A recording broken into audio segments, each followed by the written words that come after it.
राजा ज्ञानेन्द्र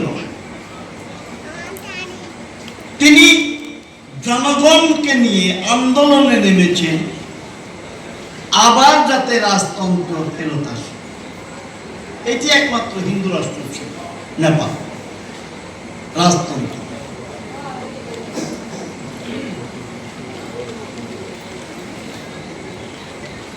आमी 8 सने ওয়ার্ল্ড হিন্দু ফেডারেশনে নেপালে গিয়েছিলাম।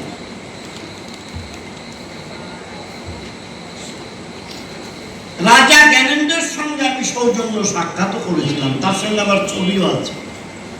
হাসনাবাদ বা বাগান গেলে আপনারা দেখতে পাবেন রাজা জ্ঞানেন্দ্রের সঙ্গে ছবি।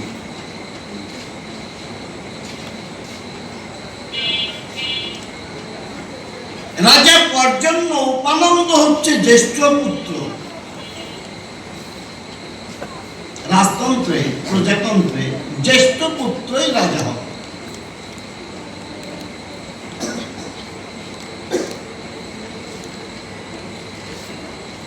রাজা পর্জন্য উপানন্দকে ডেকে বলছেন, বয়োবার্ধক্যের কারণে আমি রাজকার্য পরিচালনা করতে অক্ষম। উপানন্দ, তুমি রাজকার্যের ভার নাও। উপানন্দ বললেন, পিতা, সব কার্যে বয়োবৃদ্ধ মানায় না। আমি অন্যান্য ভ্রাতাদের প্রণম্য পূজনীয়, কিন্তু রাজকার্য পরিচালনা করতে হলে জ্ঞান বৃদ্ধির প্রয়োজন। প্রবাদ বাক্য আছে, রাজার দোষে রাজ্য নষ্ট, প্রজা কষ্ট পায়। রাজা যদি জ্ঞানবৃদ্ধ না হয় তাহলে তার খেসারত প্রজাদের দিবে। উপানন্দ বলছে, পিতা, আমি বয়োবৃদ্ধ, কিন্তু আমাদের যে তৃতীয় ভ্রাতা নন্দ, ও জ্ঞানবৃদ্ধ, ওকেই রাজ্যভার দিই। আমরা অন্যান্য 4 ভাই তাকে ছত্র ছায়া রাখি। ছত্র ছায়া দিবির বর্তমান ছত্র ছায়া হল, অমুকের পিছনে লাগিস না, অমুক বড় নেতার ছত্র ছায়া আছে, তুই কিন্তু শেষ হয়ে যাবে। এই হলো বর্তমান ছত্র ছায়া। কিন্তু নেপালের শিবপুর সাব ডিভিশন টাউনে এই ওয়ার্ল্ড হিন্দু ফেডারেশনটা হয়েছে। আমাকে 5 মিনিট বলার সুযোগও তারা দিয়েছিল। 144টা রাষ্ট্রের ডেলিগেটররাও সেখানে উপস্থিত ছিলেন। রাজা জ্ঞানেন্দ্র হেলিকপ্টারে এসে মাঠে নামলেন। হেলিকপ্টারের থেকে একজন সাথী ধরে আছে। তিনি মঞ্চে আসা পর্যন্ত সেই সাথী একজনে ধরেই রেখেছে।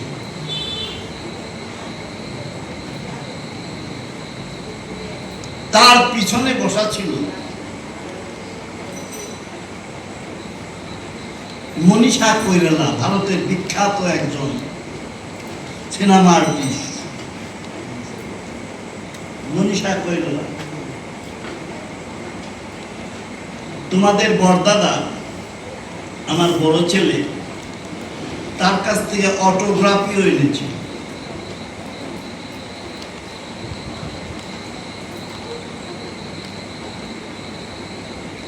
রাজা জ্ঞানেন্দ্র যখন চলে গেলেন, তখনও যে পর্যন্ত আমরা দেখলাম সে পর্যন্তই তার মাথায় ছাতি ধরা আছে। একে বলা হয় ছত্র ছায়া।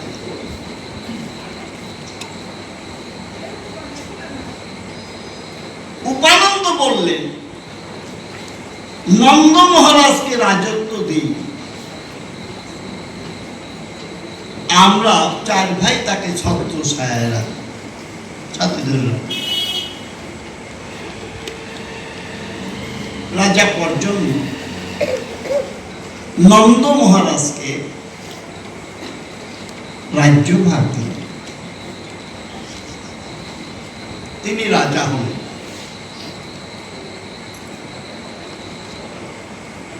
তাহলে নন্দ উপানন্দ পঞ্চভ্রাতা এরা খুব বৈশ্য, আর বসুদেব দেবভাগ এরা ক্ষত্রিয়, মা ক্ষত্রিয়। আগেকার আর্য জাতির নিয়ম অনুসারে মায়ের পরিচয় সন্তান পরিচিত ছিল, বাবার পরিচয়। পাশ্চাত্যের দেশগুলিতে মায়ের পরিচয় সন্তান পরিচিত হচ্ছে, কারণ সেখানে আছে কন্ট্যাক্ট ম্যারেজ। ধীরে অতীব ধীরে আমাদের দেশেও সেটা আসে। আমরা যখন প্রাইমারি স্কুল, হাই স্কুল, কলেজে পড়েছি তখন কিন্তু মার নাম লাগে নাই, শুধু বাবার নাম লাগে। আর এখন বাচ্চাদের পড়াতে গেলে সেখানে বাবার নামও লাগে, মার নামও লাগে। আইডি কার্ড, রেশন কার্ড,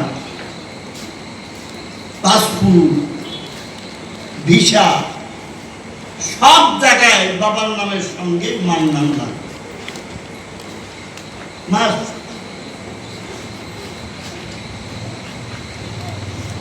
মা বাবার মধ্যে যদি ডিভোর্স হয়, সন্তান যদি অ্যাডাল্ট না হয়,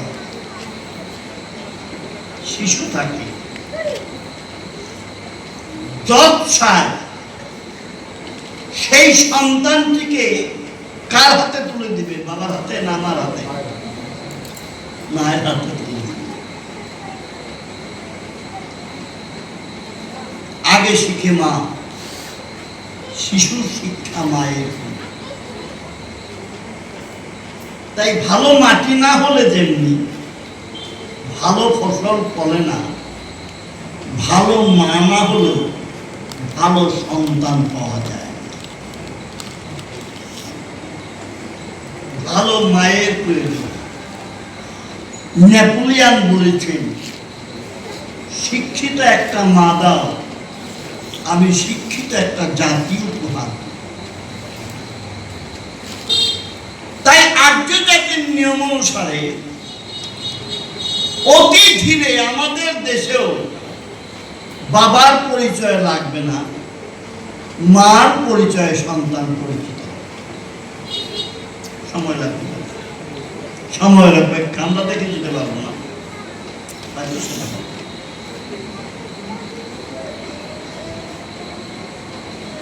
বসুদেব দেবভাগ এরা ক্ষত্রিয় মায়ের সন্তান, তাই ক্ষত্রিয়। বসুদেবের পুত্র শ্রীকৃষ্ণ দেবভাগের পুত্র উদ্ধব।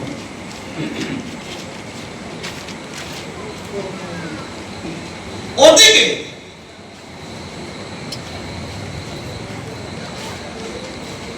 খ্রিস্টপূর্ব 3200 বছর আগে কংসের কারাগারে ভগবান শ্রীকৃষ্ণ এসেছে। বসুদেব তাকে কুলে করে যমুনা পার করে নন্দালয়ে দিয়ে এসেছে। ধরায় ভগবান শ্রীকৃষ্ণ 125 বৎসর ছিলেন। 10 বৎসর 8 মাস তিনি বৃন্দাবনে ছিলেন।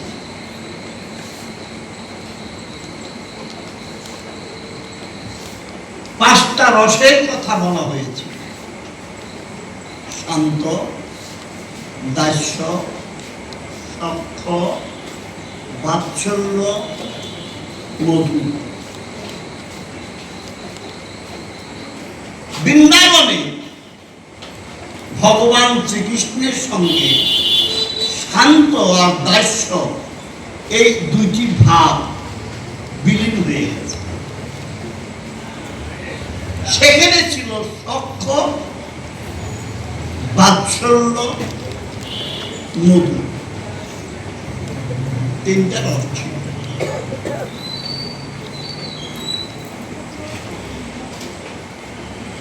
ভগবান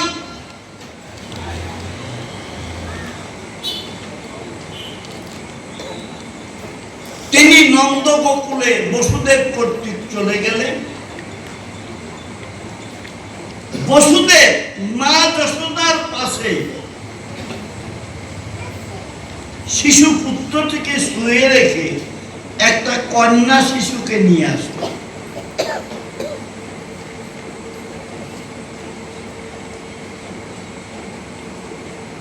কংসের কারাগারে প্রবেশ করার সঙ্গে সঙ্গে যখন কৃষ্ণকে নিয়ে চলে যাচ্ছিলেন তখন সমস্ত কিছু উন্মুক্ত ছিল, কিন্তু কন্যা শিশুটিকে নিয়ে আসার সঙ্গে সঙ্গে সব বন্ধ হয়ে গেল।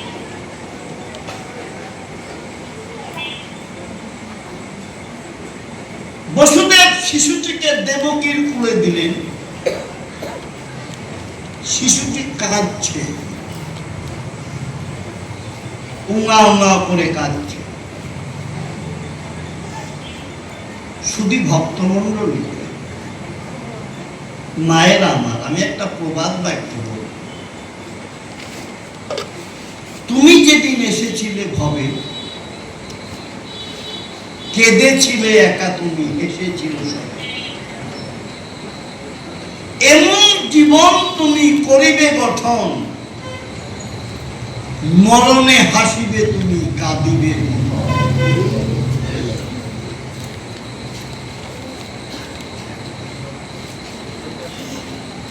সেই কাদার মতো চরিত্রটা তৈরি করতে হবে। আপনারা ভাগবত শুনতে এসেছেন, আপনারা ভক্ত,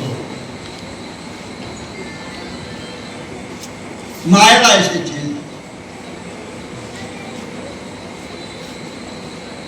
ইংরেজিতে একটা কথা আছে,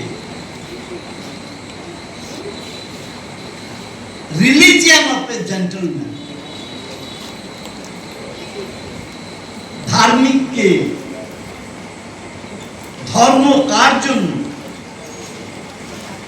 রিলিজিয়ান অফ এ জেন্টলম্যান, ভদ্র সেই। ধর্ম তার যে ভদ্রলোক, আগে ভদ্রলোক হতে হবে, তারপরে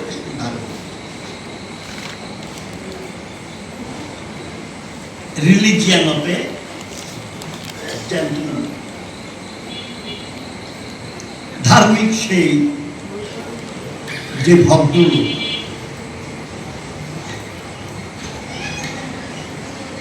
বসুদেব, দেবকী তারা ভদ্রলোক ছিলেন। তারা দুইজনে কংসের কারাগারে নারায়ণ নারায়ণ বলে চিৎকার করেছিলেন। কারাগারে ধ্বনি প্রতিধ্বনিত হত, কৃষ্ণ কোথায়, কৃষ্ণ কথায়, কৃষ্ণ নামে, কৃষ্ণ নামে। কৃষ্ণ কোথায়, কৃষ্ণ কথায়, কৃষ্ণ নামে, কৃষ্ণ নামে। আপনারা যদি প্রাণ ভরে কৃষ্ণ নাম করেন তাহলে এখানেও কৃষ্ণ নেমে আসতে পারেন।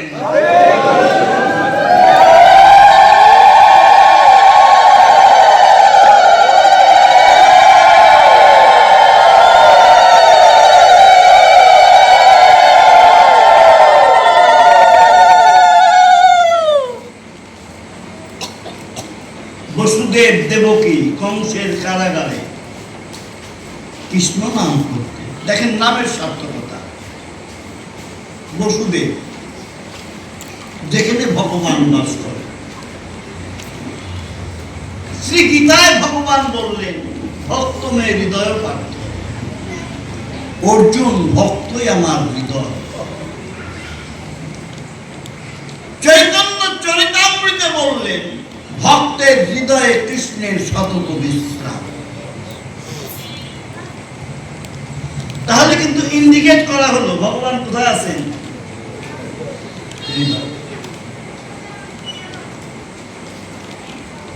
বিশ্ববিখ্যাত কার্ডিওলজিস্ট কে? দেবী সেন। সে তো কত ওপেন হার্ট সার্জারি করেছে, তার মধ্যে কি একজনও ভক্ত পড়ে নাই? হাজার হাজার অপারেশন করেছে, ওপেন হার্ট সার্জারি করেছে, তার মধ্যে কি একজনও ভক্ত পড়ে নাই? কই, তিনি তো চিন্তা দিয়ে বাইর করে দেখাতে পারলেন না এই যে দেখো জগৎবাসী তোমাদের ভগবান।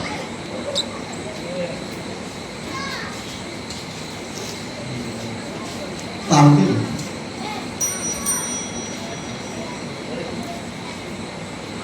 ভগবানকে পেতে হলে পাণ্ডিত্যের প্রয়োজন নাই, কুলীনত্বের প্রয়োজন নাই, প্রয়োজন কি?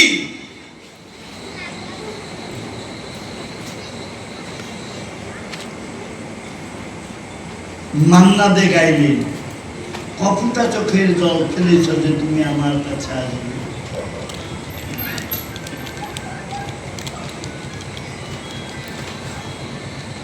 যদি ভক্তে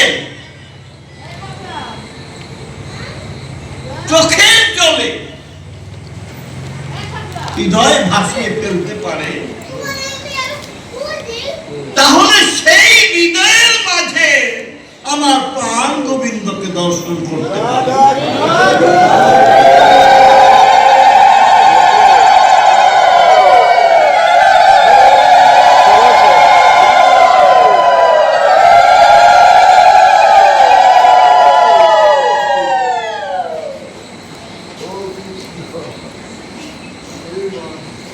মেয়েকে তুলে এনে দেবকীর কোলে দিলেন। দেবকী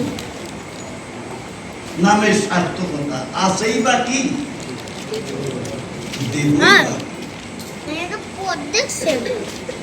আমার দেবার কিছু নাই, শুধু চোখের জল ছাড়া।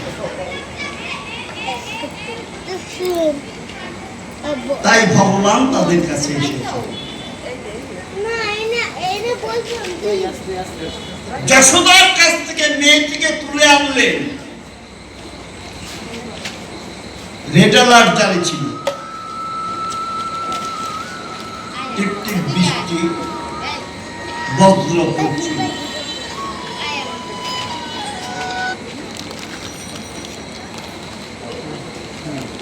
প্রহরীরা ওই শিশুর ক্রন্দন রুলে জেগে উঠেছে। প্রহরীরা দৌড়িয়ে যে কংসকে বলছে দেবকীর অষ্টম গর্ভের সন্তান হয়েছে। আমায় তো কেশ স্খলিত বসনে নগ্ন পায়ে ছুটে আসলো কারাগারে, চাবি দিয়ে তালা খুলল। দেখো দেবকীর কোলে একটি শিশু কন্যা।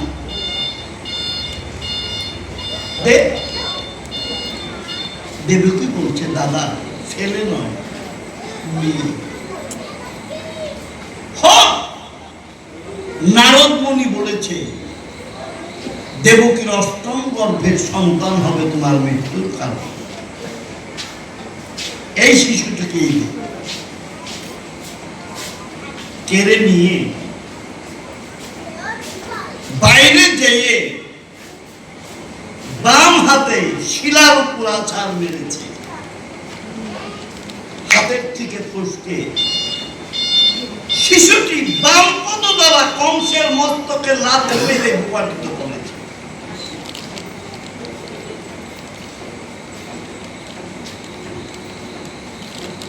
কংস ঊর্ধ্ব দিকে চেয়ে দেখে অষ্টভুজা মূর্তি, 8 হাতে 8টা অস্ত্র, অট্টহাস্য করছে। রে কংস, তুই ভীত, তুই সন্ত্রস্ত আমার রূপ দেখে। যে কোনো একটা অস্ত্র যদি আমি তোর মুখে নিক্ষেপ করি, মৃত্যু তোর নির্ঘাত, কিন্তু আমি তোর বুকে অস্ত্র ফেলব না, কারণ বিধাতা পুরুষ আমার হাতে তোর মৃত্যু লেখেননি। তোকে বধিবে যে গোকুলে বাড়িছে।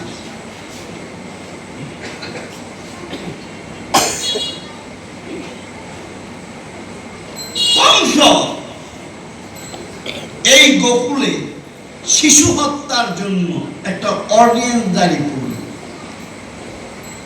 10 দিনের মধ্যে যে সমস্ত শিশু জন্মিয়েছে, 10 দিনের মধ্যে যে সমস্ত শিশু জন্মাবে, তাদেরকে মেরে ফেলতে হবে। কিন্তু বিড়ালের গলায় ঘন্টা বাঁধবে কে? প্রথমেই নাচতে নাচতে পুতুলা আসলো। আমি আপনার নুন খেয়েছি, গুণ গাইব না? আমাদের দেশে একটা ভাষা আছে গালি, নিমু হারাম। আসলে ভাষাটা নিমু হারাম না, নেমক হারাম। তোমার লবণ খেয়েছি, তোমার গুণ গাইব। কিন্তু আজকাল বিপরীত, যারা লবণ খায় তারাই মনিবের সঙ্গে বেইমানি করে।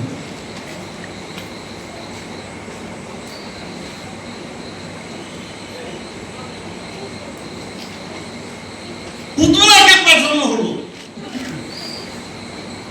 পুতুলা, অগাসুর, বকাসুর, মগাসুর, সকটাসুর, বৎসাসুর, কত অসুরকে পাঠানো হলো। কেউ তারা মথুরায় ফিরে আসে। পাহাড়ের ঝর্ণার জল গড়াতে গড়াতে যদি নিম্ন ভূমিতে আসে, সেই জল আর গড়াতে গড়াতে উপরে উঠে না। সংসার রূপ পাহাড় হতে গড়াতে গড়াতে যারা নিত্য বৃন্দাবনে পৌঁছে যায়, কৃষ্ণ তাদেরকে আত্মসাৎ করেন। তাদের আর সংসার রূপ মথুরায় যেতে হবে। আমরাও আজকে সেই ভক্ত সঙ্গরূপ বৃন্দাবনে এসেছি। এইরকম ভাবে জীবনটা যদি বৃন্দাবনে বিলিয়ে দিতে পারি, আর সংসার রূপ মথুরায় আসতে হবে।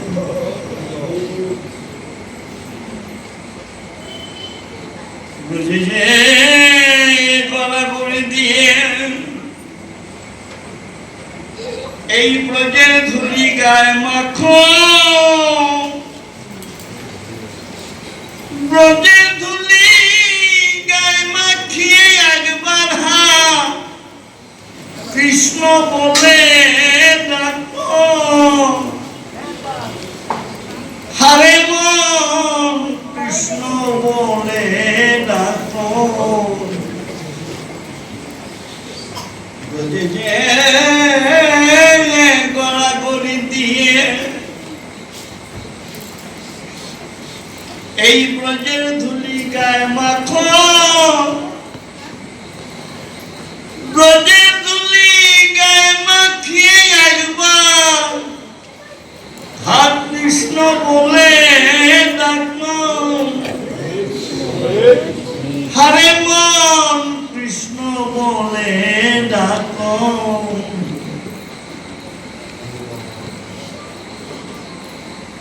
কংস নতুন একটা ফোন দিয়া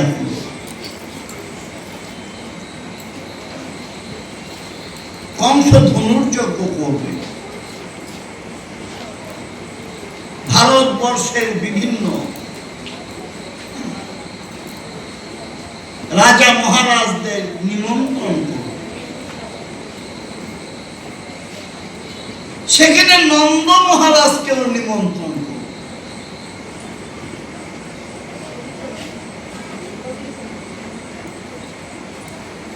নন্দ মহারাজকে নিমন্ত্রণ করবেন কে? অক্রূর। কংস ছিল এককালে অক্রূরের ভজনের বাদী।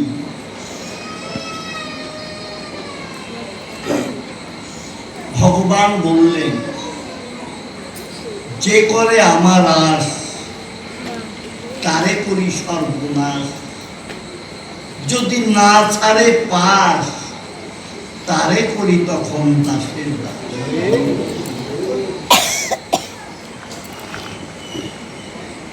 যে অক্রূর কংস ছিল ভজনের বাদী, সেই কংসই অক্রূরের ভজনের পক্ষে গেল। পত্র বাহক রূপে অক্রূরকে বৃন্দাবনে পাঠাল।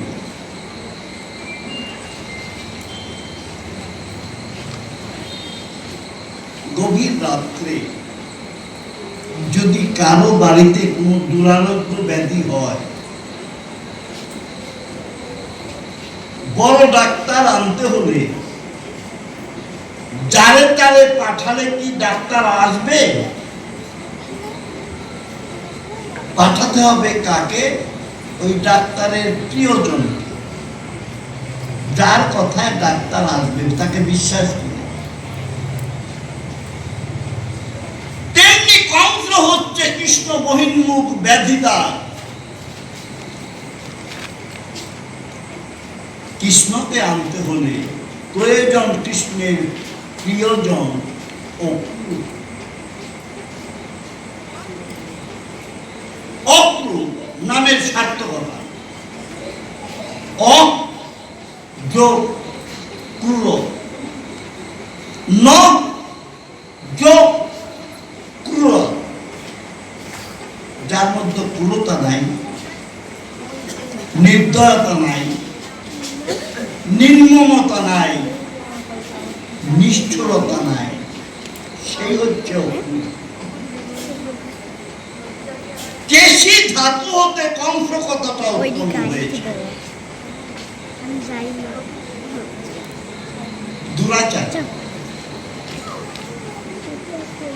কংসর মধ্যে ক্রূরতা আছে, নির্দয়তা আছে, নির্মমতা আছে, নিষ্ঠুরতা আছে, সবই কংসের মধ্যে আছে। আর অক্রূরের মধ্যে একটা। তাহলে এই দুইজনে একখানে রইল কিভাবে? আমাদের সংসারের মধ্যে এরকম আছে, স্ত্রী যদি অক্রূর হয় স্বামী কংস, স্ত্রী যদি কংস হয় স্বামী অক্রূর। এরকম সংসারের মধ্যে আছে। বিভিন্ন বিষ আমাদের কাছে বিভিন্ন জনে ঢালে। রবি ঠাকুর বললেন, কিছু গড়ে নিতে হয়, কিছু মেনে নিতে হয়।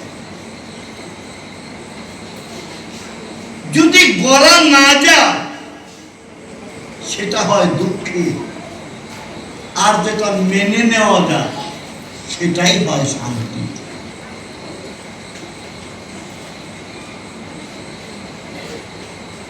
অক্রূরকে পাঠাবে কংস, বললেন সুবর্ণ মণ্ডিত রথখানা নিয়ে তুমি বৃন্দাবনে গিয়ে যুবরাজ দুইজনকে এই সুবর্ণ মণ্ডিত রথে নিয়ে আসবে। কৃষ্ণ বলরাম যুবরাজ।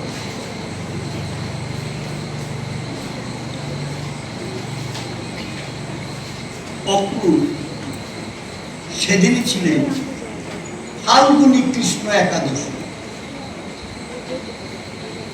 একাদশী ব্রত করেছেন। তিনি পরের দিন পালন করলেন না। হরিভক্তি বিলাসে আছে, একাদশী ব্রতহীন ব্যক্তি যদি কৃষ্ণের চরণ প্রান্তে বসেও কাঁদে, কৃষ্ণ তাকে গ্রহণ করেন না। সেজন্য সবাই একাদশী ব্রত করে।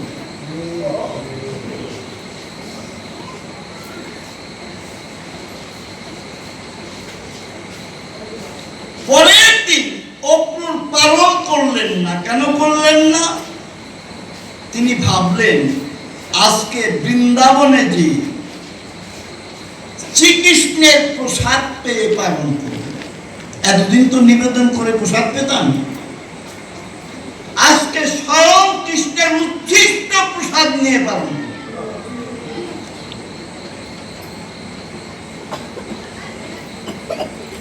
অক্রূর চলে গেলেন। কৃষ্ণ বলরাম আতিথেয়তা করলেন, তাকে সেবা করে। রাত্রে কৃষ্ণ অক্রূরের পাদ সংবহন করলেন,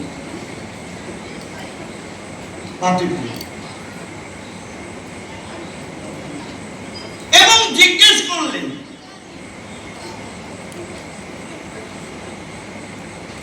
বসুদেব দেবকীর কথা।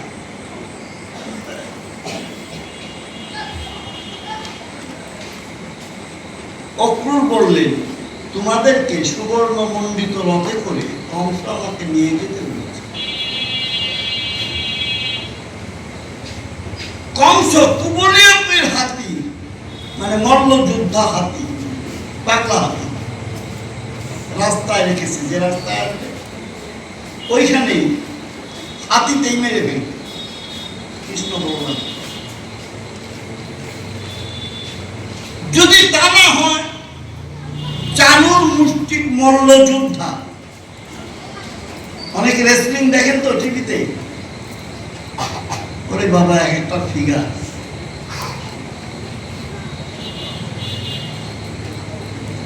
চানুর মুষ্টিককে ওরকম কংস রাখলো।